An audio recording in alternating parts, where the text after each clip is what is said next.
नमस्कार मंडळींनो. तर ब्लिंकिटवरून मला पार्सल आलेलं आहे आणि हे माझ्या मावशीने मला पाठवलं आहे. आता याच्यामध्ये काय आहे मला माहिती नाही. ती संभाजीनगरला राहते आणि तिने माझ्यासाठी काहीतरी पार्सल मागवलं आहे. अचानक तिचा फोन आला मला आणि ती बोलली की पार्सलवाला येणार आहे, तर ते पार्सल घे.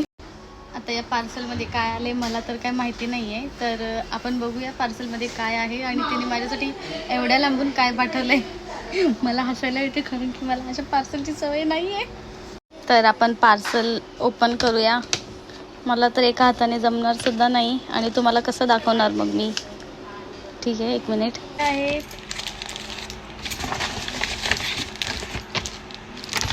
ओके, तर हे आहे ते पार्सल. तिला मी एक रील्स पाठवली होती ज्याच्यामध्ये तो केकचा डब्बा होता. तिला तो डब्बा भेटला नाही म्हणून तिने माझ्यासाठी एवढे सारे चॉकलेट्स पाठवून दिलेत ब्लिंकिटवरून. थँक्यू सो मच मावशी. आणि मला नव्हतं वाटलं, मला अशा सरप्राईजची सवय नाही, असे पार्सल मला कधी आलेले नाहीत. तर खूप भारी वाटते आणि मी हे एकटी खाणार, कुणालाच देणार नाही. थँक्यू.